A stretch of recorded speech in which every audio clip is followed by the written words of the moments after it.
Good morning. Good morning. So, about 40 years ago,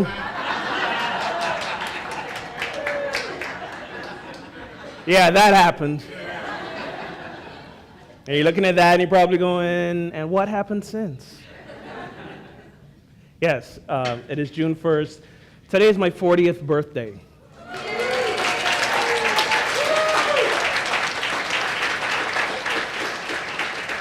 And I know what you're thinking. He doesn't look a day over 28. Tis true.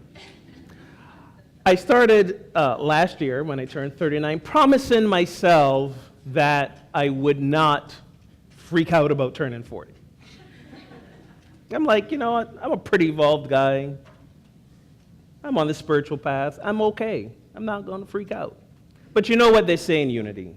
That which we resist persists. So I think even unconsciously, I was beginning to feel some anxiety about this upcoming birthday. I will not take any birthday calls now, thank you. Just gotta wait till service is over. And this was proven to me during one of my chiropractic visits. So my chiropractor also happens to be an applied kinesiologist. It's Dr. Amanda, who's in the congregation. Wave, let everybody see you. There we go. So she has this really exceptional gift in her applied kinesiology trade of listening to the body and letting the body say not just what needs to be adjusted and worked on, but why. So a few months ago, I'm in her office, and she does this through muscle testing. You're all familiar with what muscle testing is. When you offer resistance, and the thing, depending on what the thing is, you can either resist her downward pressure or you can't. And, you know, it's amazing how it works.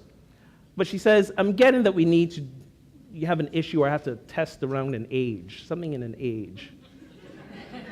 I said, okay, that kind of makes sense. She said, well, let's test to see what age it is.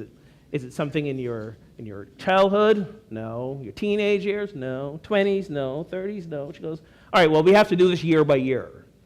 So she starts at 1 and muscle tests me for every single year up to 39. And she's confused. She's like, well, you're not responding. This is weird. I said, well, try for 40. And she said to me, well, no, that won't work. This isn't about years you haven't gotten to yet. This is about years in your past. I said, trust me, do it anyways. And she did, and sure enough, that was the issue. And she said, well, this is odd. I said, not really.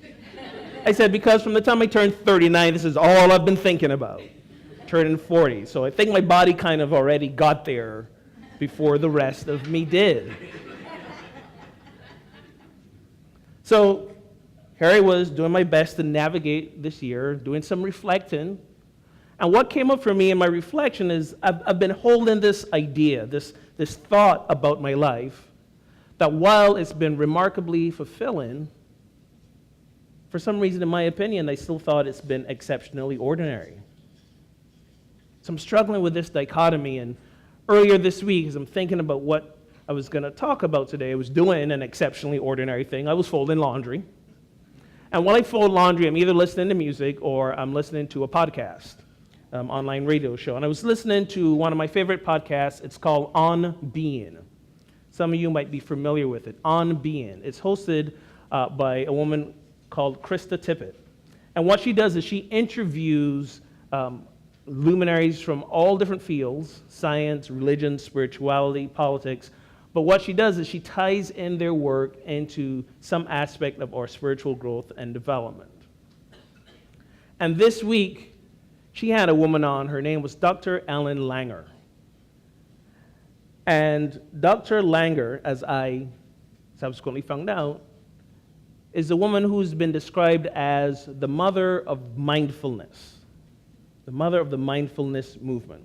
Now, when I heard the word mindfulness, I didn't get too excited. I mean, you know, I've been in uni for a while. Mindfulness is like the hot buzzword going around, not just in spiritual movements, but in the corporate world at all businesses, corporations, even the tech world especially. Mindfulness is the buzzword.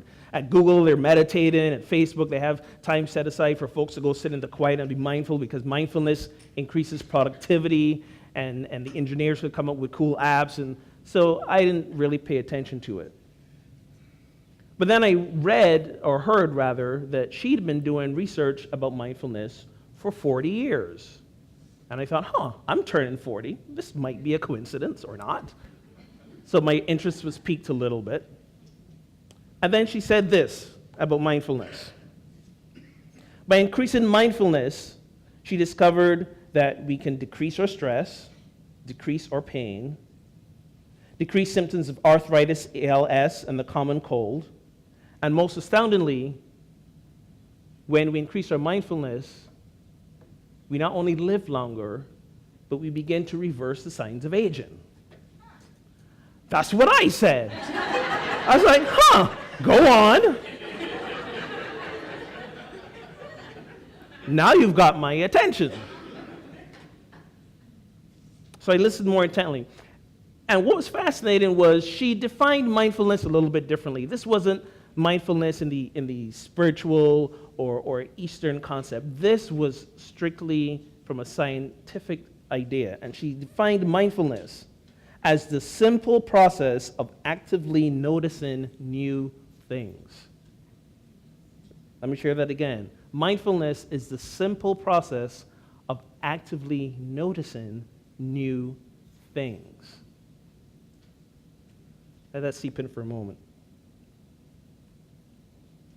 She says, as you notice, you become more aware that you didn't know the thing you were noticing as well as you first thought, which naturally draws your attention to it. You become more situated in the present, and you become more aware of the important context and perspective. She said it's great for relationships. She said, if you think you know a person, whether you've been for them for a while and you think you know all there is to know, she says, walk into a room and notice 5 new things about them. And they will suddenly come alive for you again. Mindfulness. So she talks some more, and she talks some more, and she's talking, I'm realizing many of the things she's saying, I've kind of been doing, not wholeheartedly, kind of half-heartedly, but I've been doing these things. And I've been doing these things mostly because of the time I've spent in Unity. Did I ever tell you the story about how I first came to know Unity? I don't think I've told this story. I used to think it was through Jennifer. When I met Jennifer in 1997, she and I were both in the music therapy field. And one Sunday, she had invited me to come play piano at her church, which happened to be New World Unity here in Springfield, Virginia. And their regular piano player was going to be out. She knew I played piano. She said, hey, you want to make a few bucks? Come over and play for a church. So I go to play, and it was my first experience of Unity. And, some people talk about how when they're in a Unity church, it's like coming home. They feel they found it. My first experience was, this was the cult they warned me about. There's some weird stuff going on here. Let me get my paycheck and go home. But I was interested in Jennifer, so I stuck around. Yes, I came to Unity because I wanted to date a girl. Yes, I admit it. But what I realized was, as they were speaking, these teachings felt like very familiar to me, very intuitive. Like there was a part of me that really resonated with them. And they did for 2 reasons. One, I was in a place of my life where I'd fallen into a place of spiritual uncertainty. But second of all, I grew up in Barbados, spent the first 19, 20 years of my life in Barbados. And unbeknownst to me, Unity had been a presence in Barbados since the 70s. Not only were they a presence, but they used to buy radio airtime. And driving to school some mornings, I would hear for about 30 seconds or so, this is the word from Unity. It was the daily word being broadcast on the radio. The daily word, the teachings of Unity were being embedded in me from a very young age, 10, 11, 12. So when I came to Unity, in a sense, I was returning to that thing that was inside of me, didn't even know I had.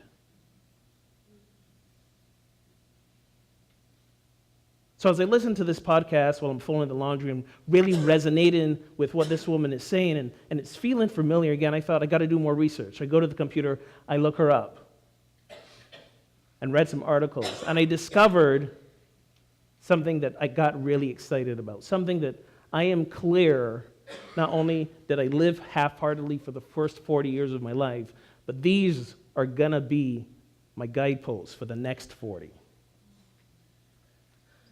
And the 40 after that, because yes, I plan to live to 120.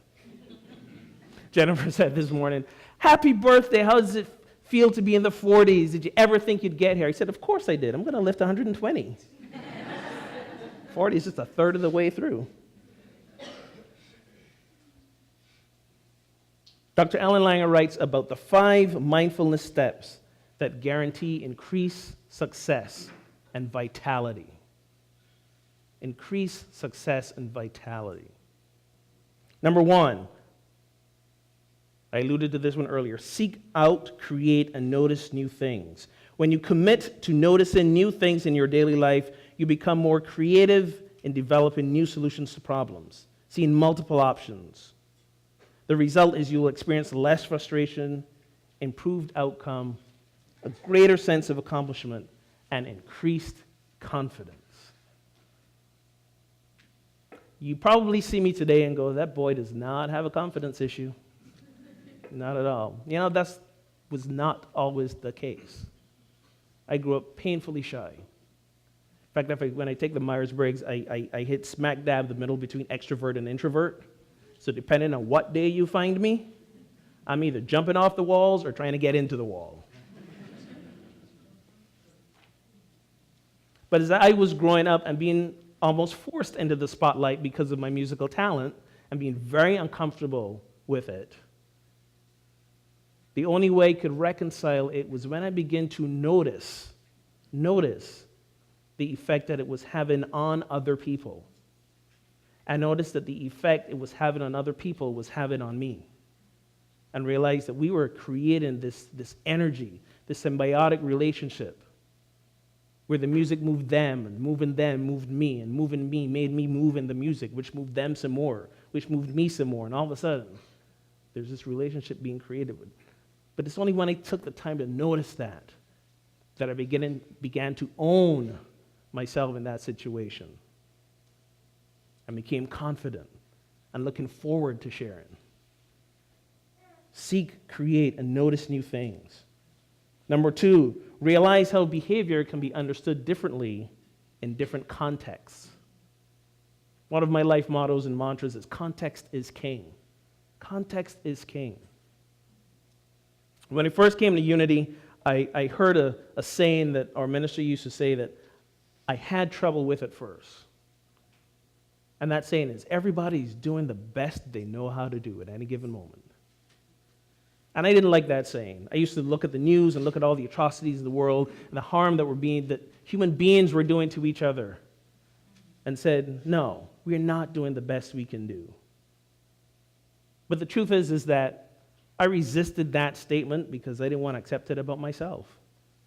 When I looked back on decisions and choices I've made, things I said that hurt and injured other people, I was not willing to accept the fact that at that time I was doing the best I knew how to do. And for quite a time, I held myself in a place of unforgiveness, in a place of regret.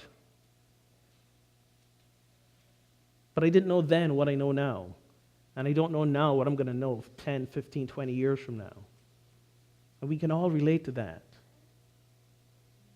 Given what we know and where we're at in any given moment, we are doing the best we know how to do. So pay attention to that. Be easy with yourself. Forgive yourself. And live not from a place of regret. Number 3 is my favorite. Reframe mistakes into successes. Reframe mistakes into successes. Don't become attached to a single outcome. Sometimes we think we know what it's going to look like and how we're going to get there. And that's often never the case. Perfect example. In the late 60s, there was a research scientist who worked for a company, and he was tasked with creating this new super strong super glue. to use in the aerospace industry. But one of the products he came up with wasn't that at all. It was a very weak glue, in fact. Very, very weak. But it did have some interesting properties. One of those interesting properties was that if it was pasted on something and then removed, it didn't leave any residue behind. And the molecules were very thin, like as thin as a sheet of paper. But it didn't stick anything well. So they labeled it as useless, stuck it on a shelf for 5 years. Then along comes another research scientist who happened to be a singer in a choir. And he was in this church choir, and he always had this problem of his bookmarks and pages falling out on the floor. He's like, I've got to find some way to get these bookmarks to stick in here. And he's like, you know what? We got this useless glue sitting on the shelf. Let's see what we can do with that. So he put a little dab of it on his bookmark and stuck in his music, and yay, it worked. Not only that, but then he could take it off, and because it didn't leave any residue, put it somewhere else. Do you know what they just created? Post-it notes. The company was 3M. And by 1990, this useless glue on slips of paper that we know as Post-it notes and sticky notes became one of the top 5 office products in the world. Reframe mistakes into successes. Reframe the mistakes other people assume about you into successes. Oprah Winfrey was told, you don't have a good TV quality. Steve Jobs was fired from Apple, the company he started, before returning to it. Walt Disney was let go from a newspaper for lack of imagination. I know, right? Walt Disney, lack of imagination. 2 phrases you never thought you'd have in the same sentence. Michael Jordan was not recruited for his high school basketball team. He was devastated. Michael Jordan. Maya Angelou was abused as a child. And when she named her abuser and that man was murdered a couple days later, she felt responsible and did not speak for years.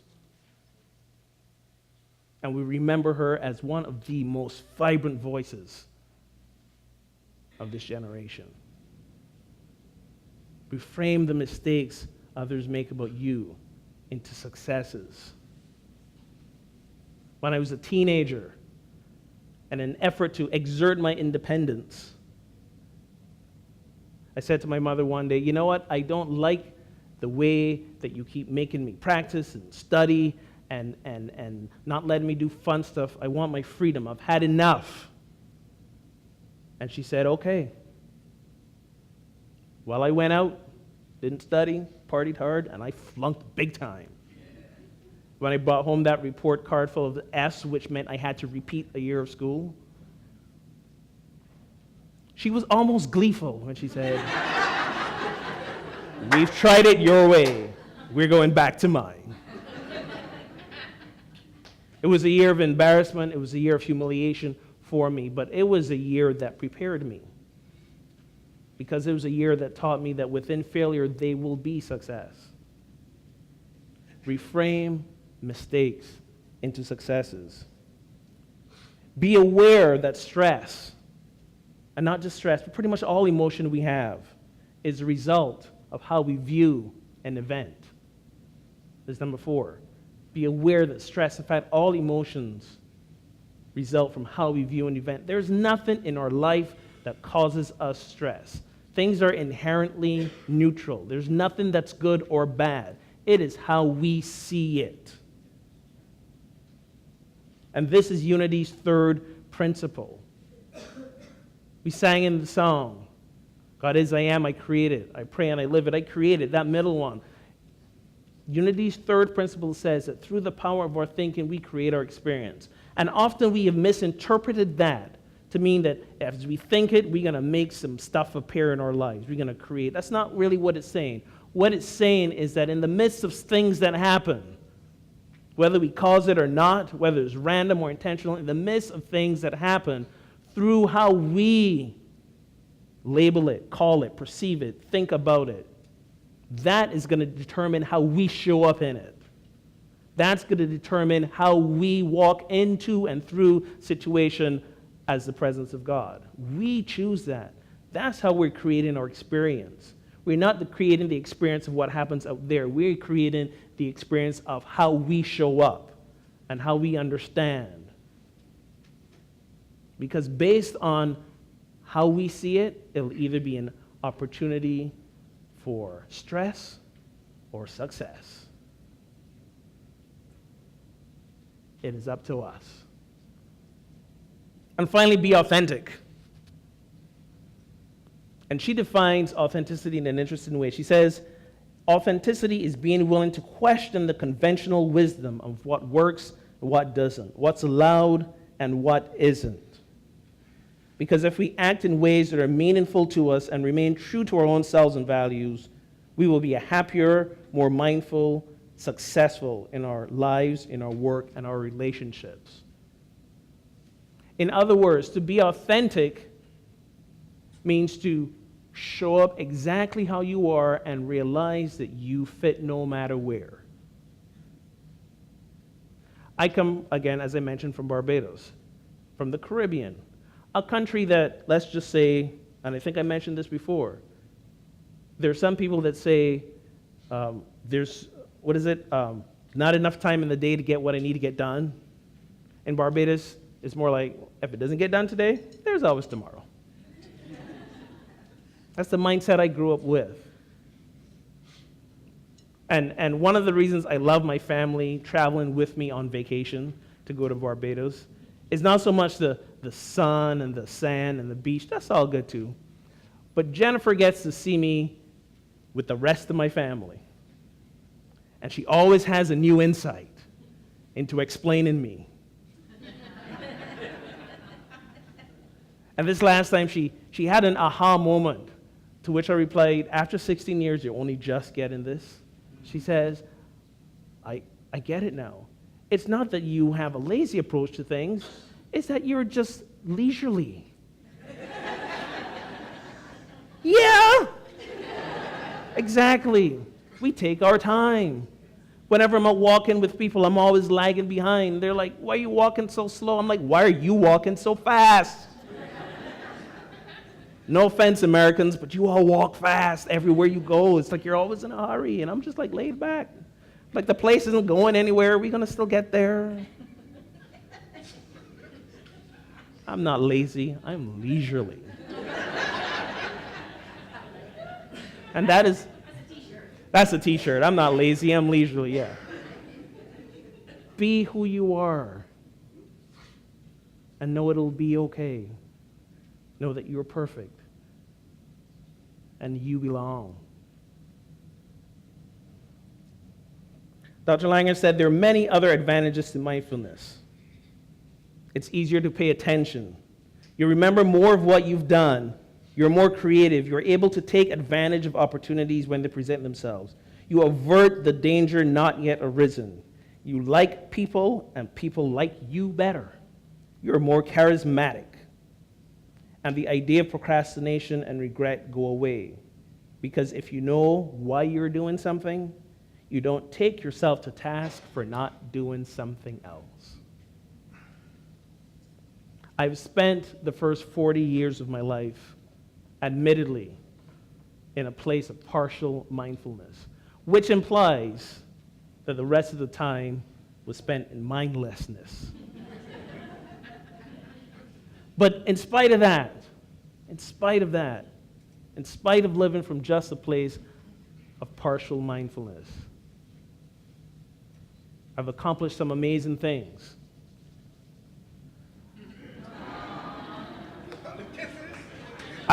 I managed to find somebody who wanted to hang out with me for a while. And I think that's because she really didn't know what she was getting herself into. But I managed to do something that I only perceived might have been a dream at one point in time, becoming ordained and getting my master's in divinity. For a guy who had to repeat a year of school because he failed, finding success in education rather, still a little difficult concept at one point to wrap my mind around, but no more. I published a book. And for a guy who once wore procrastination as a badge of pride, the fact that I can meet deadlines. For a guy who once thought that, or was raised to believe that children are to be seen and not heard, to put a voice to page, and put a page in a book to be read by anyone who would so choose. That's a major shift. It's in the bookstore, by the way. And I can sign it today, by the way. Just throwing that out there. And finally, because of shifting to mindfulness, I'm embedded in the legacy of love, community, and laughter. Like the new hairdo? So this was a wig from one of the events at Theater of the Spirit put on. When we first got here, Joy and I jumped in to do Heavenly Gulch. You guys remember that? Some of you remember that play? And I think the wig was there somewhere, and Joy was determined that we would immortalize the image of me wearing this wig. Speaking of Joy, she is perhaps the greatest legacy that I have. I was crazy enough to get married at 24. But at 25, when we knew she was on her way, that caused dread and panic. What was I thinking? I didn't even know who I was. How could I be responsible for another human being in this world? But because of the new things that I notice about her every day, she has helped me find myself. I am who I am because of this circle. I am who I am because of all the people in my life, including you sitting before me today. Because of mindfulness, because of community, because of love, I am strong.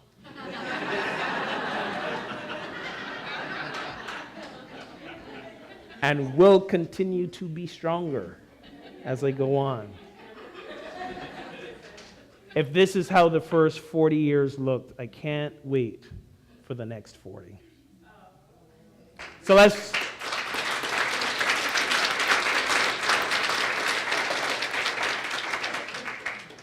let's wrap this service up. Go have some cake.